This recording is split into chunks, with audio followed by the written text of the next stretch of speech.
नमस्कार दोस्तों। आज वह रात है जिसे महाशिवरात्रि कहा जाता है। लेकिन क्या सिर्फ ये एक त्योहार है या ये वह रात है जब स्वयं भगवान शिव की कृपा धरती पर विशेष रूप से बरसती है? क्यों इस रात को जागरण किया जाता है?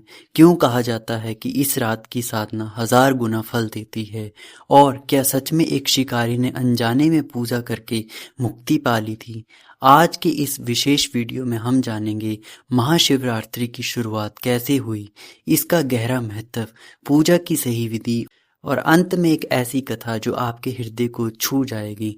तो वीडियो को अंत तक अवश्य देखें। महाशिवरात्रि का वर्णन विशेष रूप से शिव पुराण, लिंग पुराण और स्कंद पुराण में मिलता है। इसके पीछे 3 प्रमुख कथाएं हैं। पहली कथा शिव और पार्वती के विवाह की। माता पार्वती ने भगवान शिव को पाने के लिए कठोर तपस्या की थी, वर्षों तक उपवास, ध्यान और भक्ति की। फागुन मास की कृष्ण चतुर्दशी को भगवान शिव ने उन्हें पत्नी के रूप में स्वीकार किया।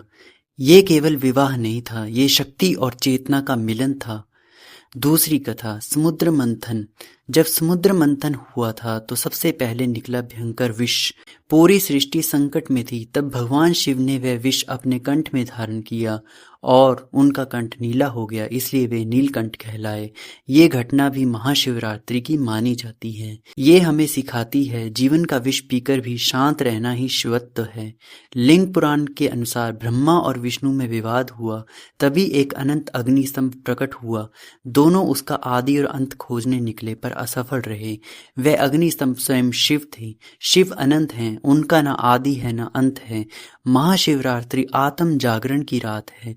रात्रि में मन शांत होता है, ध्यान गहरा होता है। शास्त्रों में 4 प्रहर की पूजा का उल्लेख मिलता है, विशेष रूप से स्कंद पुराण में। 4 प्रहर जागृत, स्वप्न, सुषुप्ति, तुरीय। शिव का अर्थ है कल्याण और एक अर्थ है शून्य। जब हम अहंकार छोड़ देते हैं तभी शिव हमारे भीतर प्रकट होते हैं। इस दिन ब्रह्म मुहूर्त में स्नान करके शिवलिंग का अभिषेक जल, दूध, दही, शहद, बेलपत्र अर्पित करके करें। 108 बार ओम नमः शिवाय का जाप करें। रात्रि को जागरण करें। व्रत का अर्थ केवल भूखा रहना नहीं, मन को संयमित करना है। लिंग अनंत ऊर्जा का प्रतीक है। बेलपत्र 3 गुणों का प्रतीक है, सतोगुण, रजोगुण और तमोगुण। समुद्र मंथन का विष केवल बाहरी नहीं था, हमारे भीतर भी विष है। क्रोध, ईर्ष्या, लोभ, अहंकार।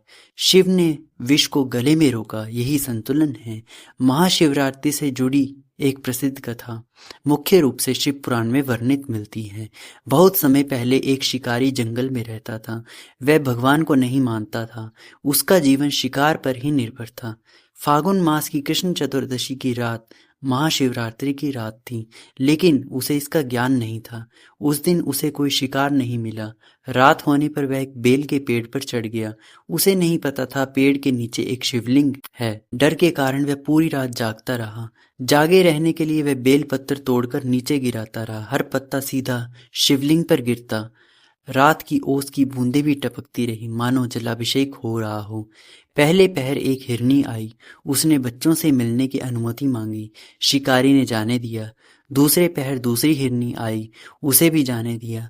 तीसरे पहर हिरण आया, उसे भी छोड़ दिया। सुबह से पहले वे सब अपने बच्चों सहित लौट आए। शिकारी का हृदय बदल गया। उसने धनुष फेंक दिया, कहा, मैं आज से हिंसा नहीं करूंगा। उसी क्षण दिव्य प्रकाश हुआ। भगवान शिव प्रकट हुए।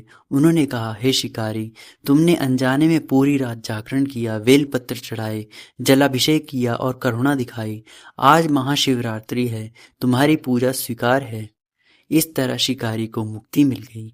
यदि एक शिकारी अनजाने में मुक्ति पा सकता है तो हम सच्चे मन से क्यों नहीं पा सकते? आज रात शांत स्थान, पीठ सीधी करके, आंखें बंद करके श्वास पर ध्यान दें। मन में ओम नमः शिवाय का जाप करें। इस दिन चंद्रमा की स्थिति मन पर प्रभाव डालती है। रात्रि ध्यान से मानसिक शांति बढ़ती है। उपवास शरीर को डिटॉक्स करता है। इस दिन दिखावा, नशा, झगड़ा ना करें।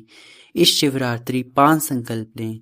क्रोध कम करना है, सत्य बोलना है, माता पिता का सम्मान करना है, एक बुरी आदत छोड़नी है। प्रतिदिन 5 मिनट ध्यान करना है। हम सबके जीवन में अंधेरी रात आती है, वही हमारी शिवरात्रि है। यदि हम जागे रहें तो भीतर प्रकाश जन्म लेता है। दोस्तों, महाशिवरात्रि केवल पूजा नहीं, ये हृदय परिवर्तन की रात है। जब बाहर अंधेरा हो, भीतर प्रकाश खोजिए। आज की रात केवल मांगिए मत, स्वयं को बदलने का संकल्प लीजिए। एक बार सच्चे मन से कहिए ओम नमः शिवाय और विश्वास रखिए आपकी शिवरात्रि सफल हो जाएगी। हर हर महादेव।